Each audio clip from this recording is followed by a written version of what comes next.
Next year.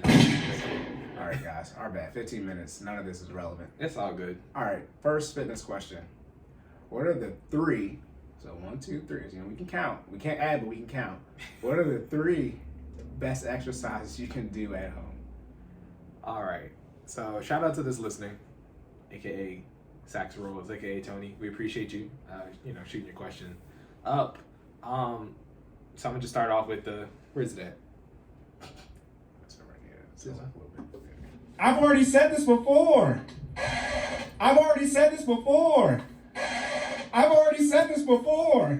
Because I've definitely said this before, but I'm gonna tailor it more towards your lifestyle, because so what are the best exercises you can do at home? Best is subjective, right?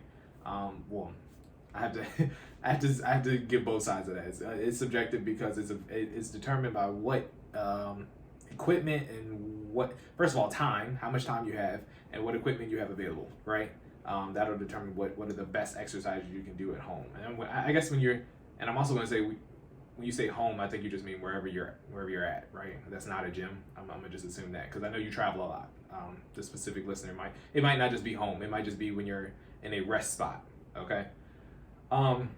So what are the 3 best exercises you can do at home? Exercises that are mobile and that can hit multiple muscle groups, right? So these are the best exercises for you if you are. When you're at home, I'm assuming the average person doesn't have access to equipment. You don't have access to bands. It's just you, right? So we're automatically off top. What type of exercises are we talking about, Cory, if we don't have anything? You mean like unweighted? What do you mean? Yeah. Unweighted. Those are called what specifically? Dang, I gotta get the Jeopardy timer on the soundboard. So what type of exercises are they? Yeah. I don't know. I was gonna say hit, but it's not that. Nah. But like, you overthinking it. I know you know this. I know I am. I graduated past this part. So asking me how to count on the number line. What type of weight exercises are they? If you don't have any equipment. Oh, there we go. Yeah. Body. There you go. So I knew you knew it. I was like, maybe I'm not asking it right. That could be it. Probably. I know you know the answer. I was like, yeah. Anyways. Yeah, type of weighted. But that's giving me the answer. Right. That's why I was kind of like, yeah. Nah. Give me a picture price me. I ain't want to put the picture on the answer. You know what I mean? Okay. What's the thing? If Johnny has 10 apples. Oh gosh, that never gets old. Shout out to kids. They are the bright part of life. Yes. Okay, yeah. So those are bodyweight exercises. I wasn't gonna get that, by the way. You weren't. It's okay. It's all right. We got there. I was thinking like plyometry. I know. That's why I was like, you too far in the bag. Bring it back. People don't even know half of that. Bring it back. All right. So bodyweight exercises, right? That is usually what you have available if you don't have any type of equipment, and you're also limited on time, because you can get some pretty good work in with some bodyweight exercises fairly quickly, right?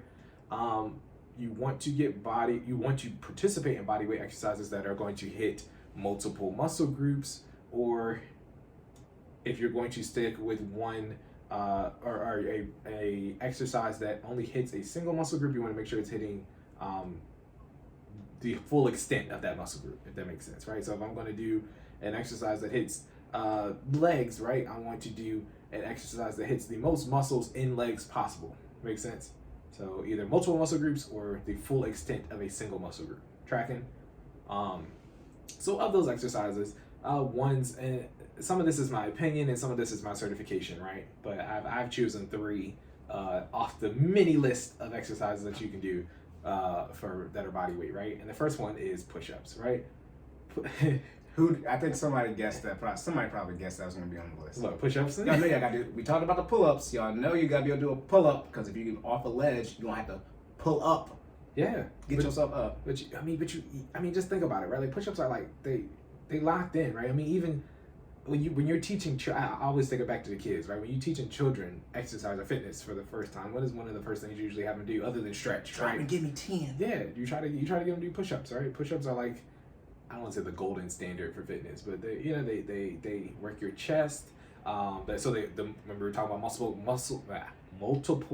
muscle groups. I have to slow down, guys, because I have a bad habit. I've been listening to a lot of our episodes, you know. We've been getting a lot more comfortable when we're talking faster. Yeah. As I just did. And I gargled a lot of my words, so I'm going to try to slow down to make sure I enunciate. If you caught the joke. You know. If you caught the joke. He said gargle. Oh man. So you want to start off with push-ups, right? Push-ups again work your chest. They work your lats if you hold them. Again, first of all, push-ups have a wide variation. But depending on how you execute them, they can work your chest, they can work your lats. They force you to stabilize your core because you have to squeeze your abdominals when you execute. You don't have to, but you should. If you're executing them in the correct form, you want to maximize the gains that you can get from them. You should be engaging your core as well. Depending again on the variation, they could even be working out your legs because people probably don't notice. But have you ever tried doing a push-up and putting one leg in the air? I guarantee you, your glutes will be on fire. Look, there is such thing as a single leg push-up. All right, I know it doesn't sound. You're like, who's out here doing that? Try it. I bet you it'll change your life. All right, but look, I've done it before. I know they make you butt hurt. Fatality. Y'all hurt. Look, don't do that if you ain't been doing them. Shout out to the Fit fam. Everybody knows. So so FinallyFit, right? Again, the Fit fam, we specialize in home workouts, right? So this is right up my alley when it, in terms of my level of expertise, right? I will take a workout, I'll flip it, modify it, change all time, all types of twists and turns on it. So you will be doing, you might do push-ups 3 or 4 times in the same week for challenges, but they will never be the same type of push-up, right? Jordan do be having us in there, just pushing the limit. Yeah, some of the stuff that you'd be surprised some of the stuff that you can do with your body to, the little twists that you can make to work or maximize the amount of gains that you're getting from a push-up, right? Look, we did we did push-up plus, right? So yeah, when you see let's be as someone who works out, I'm like now he's making stuff up. Yeah. And I had to see what you was about to say. I'm like, what's a push-up plus? Look, push-up plus, man. You engage your scaps, squeeze those lats in the back, right, and then engage in a eccentric push-up, right? So you're going down, controlling down slow and explode. Exactly. Look, you getting the best of everything, right? You got the eccentric motion, so you contracting on the way down. You squeeze those lats before you go, so you're getting a little bit of that back work. So when you engage that chest, it's literally like it's the opposite, right? It's a push-pull, right? He's terribly excited about this. That's a good thing. I'm just like, good God. I enjoy, because so we do these together, right? So it's not just like I enjoy putting my class through pain, because you know what I mean? I do it with them. So we, it's not like I'm just like, like you guys are going to do push-up plus, you know what I mean? I do get excited when I make up these workouts though, because I'm like, oh, they ain't never seen like this before, like we about to get it in, but then I got to do it with them. So, because I would never ask you to do something that I wouldn't do, right? To me, if your trainer is out here telling you to do something that they haven't done before, or, are scared to demonstrate for you, I'd be a little skeptical about your trainer, right? Your trainers basically should be the person that's in the front that's leading you through the trenches, right? They got to be in there to get dirty with you, or you kind of like, I don't know about that guy or that lady, right? So I will say I take pride in that, right? Our class, we get it in together. Yes, they do work out with us. Hey, but bringing it full circle, saying all that to say push-ups. Push-ups are definitely on the list.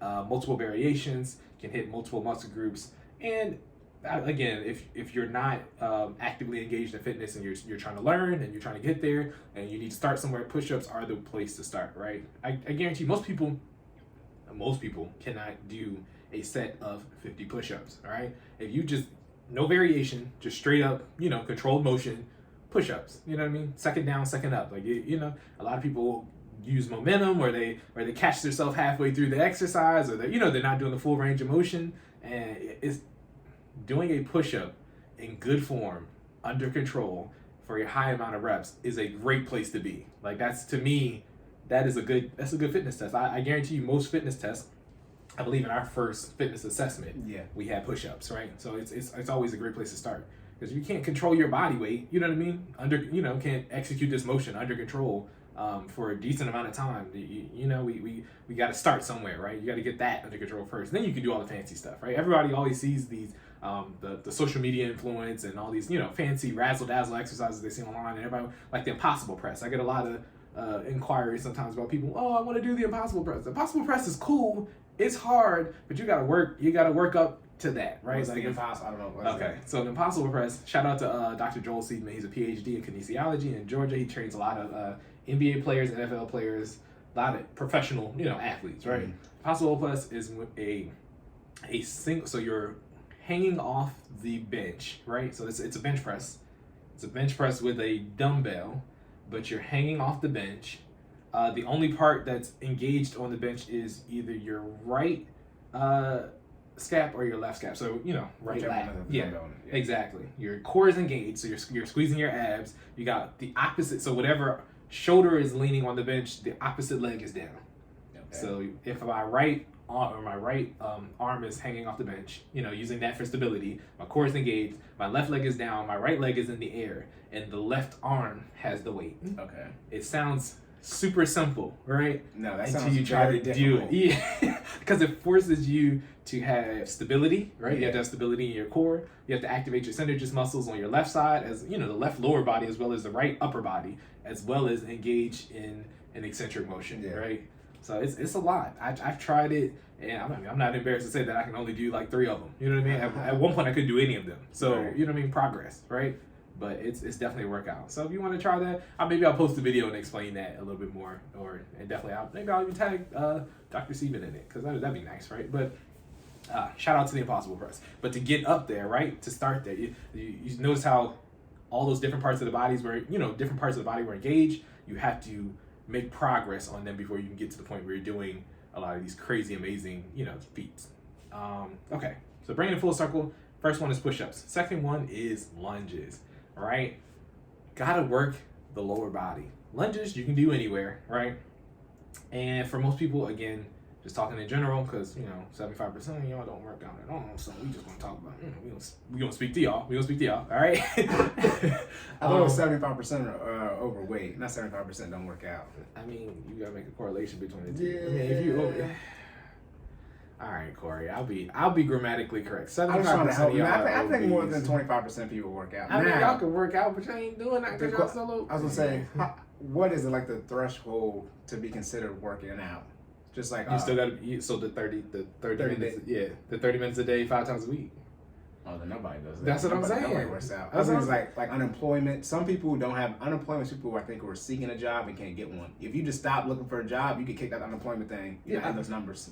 I think. That's the recommended amount of physical activity. So I guess that's technically not accurate, but it's one of those things where it's like, if you're not doing enough exercise for it to actually make an impact, does it really count? Like if I'm one of the people who go to the gym once a week, you know what I mean? What are we doing other than wasting time? You know what I'm saying? Like, I was gonna say, what if I take the stairs every day?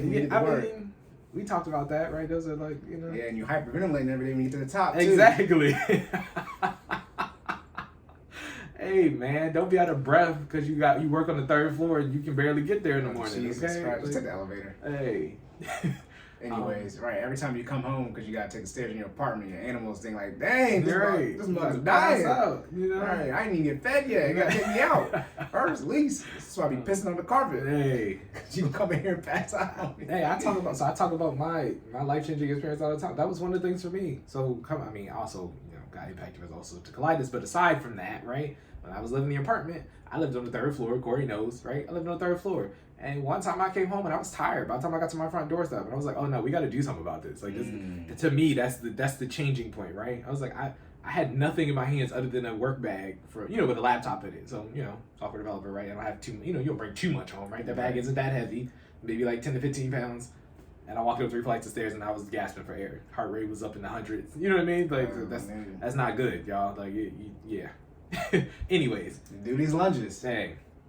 So bringing it full circles, lunges, for those who don't know, your lower body, your legs are the largest muscle group in your body, right? So in order to get your fitness up to par and to have a successful workout, you really should at some point work your legs within your rotation, right?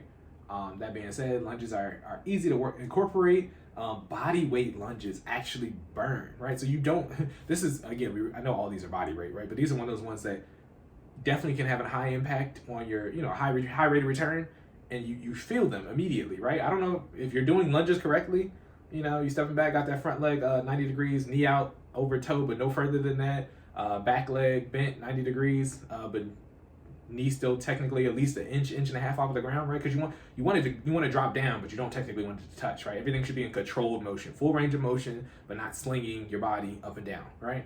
But if you're doing lunges, yeah, they definitely take their toll over time, right? So you definitely want to make sure you include those in there. They impact your glutes, your quads, which are two of the biggest muscles in your lower body. So you definitely want to make sure you include those in there. You know, a lot of for the ladies, a lot of ladies trying to work on their backside, man. You definitely working some. If you are trying to work, you know, to thicken up the right stuff. You know what I'm saying? You trying to work and thicken up the right muscles. You definitely gotta get some lunges in there. All right. If you don't, you're not doing it right. Lunges, squats. Okay.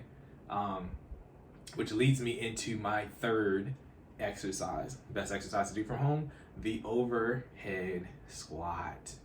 We've heard this one before, haven't we, Cory? Yes, we have. Yeah. I've already said this before. Yes. The overhead squat is technically, if I had to put in an order, the overhead squat should technically be number one. Push-ups are more common, so I think that's why I kind of ranked them in this order. But the overhead squat is used by a wide range of certified associates to be able to assess where you are in your fitness activity. The overhead squat technically hits a variety of muscle groups in one exercise, right? Because if you have, I don't know if y'all ever held your arms over your head and just tried to, you know, squat down 90 degrees, literally just execute one overhead squat. It is not a very comfortable position, right? A squat isn't a comfortable position to begin with if you're doing it right, right? But then doing it with your arms over your head and trying to make sure that all your kinetic checkpoints are aligned, aka your neck, your shoulders, your pelvic hip complex, your knees and toes are in alignment. Okay, it's more difficult than it sounds out loud, right? Yes, it's just a squat with your hands up, but doing it in good form will allow us to pinpoint so again, when we're doing it from an assessment standpoint, we'll have you do this exercise, right? And I can tell you where your inconsistencies are in terms of your muscle groups, like what you favor, whether your knees are, if your knees are turning in towards your body, I can tell you that your let me not get into the super technical terms, but I can tell you that other muscle groups are compensating for lack of working out other, you know, primary muscles, right? Your synergist muscles might be coming in to help counterbalance your prime movers. But that being said, so overhead squats are really important. You want to make sure you're getting those in, make sure you're getting them in good form. Again, they tackle lower body, upper body, core, because you should be engaging your core if you're doing your squat right. Again, to have your shoulders aligned and actually execute the squat properly. So they're good to go. So if I had to pick 3 exercises that I would take with me and try to incorporate as many times as I can into my workouts wherever I go, I would definitely do some push-ups, definitely do lunges, and definitely do overhead squats. And you can switch up those, switch up the variations of the exercises. You can do in and out push-ups like Cory was talking about, the push-up pluses. You can do lunges. You can do lunge into high knees. If you haven't tried those, check those out because those do burn and they work. Speaking from experience, overhead squat. Overhead squat is one of those ones where it does have some variations. I would probably just stick to the overhead squat for now and just try to do them in full range of motion, slow and controlled. And if you want to scale up, you can always add more sets or more reps, but just leave it as is for the most part. If you get to the point where you want to make some variations with the overhead squats, grab something weighted, right? Just a weighted object. Doesn't necessarily have to be a weight. We also encourage that in FinallyFit all the time. If people do not have weights, I tell them to go get a bottle of laundry detergent. Laundry detergent doesn't sound like a good weighted object until you have to hold it over your head doing an overhead squat for 10 minutes. Then it becomes significantly heavier, right? Yeah. So definitely try out some of those exercises, all right? But those are definitely some of the 3 best exercises you can do at home or on the road. Shout out to our listener for this question. All right, do you have anything else? No, sir. All right. To go. On to the finance section. Let's go.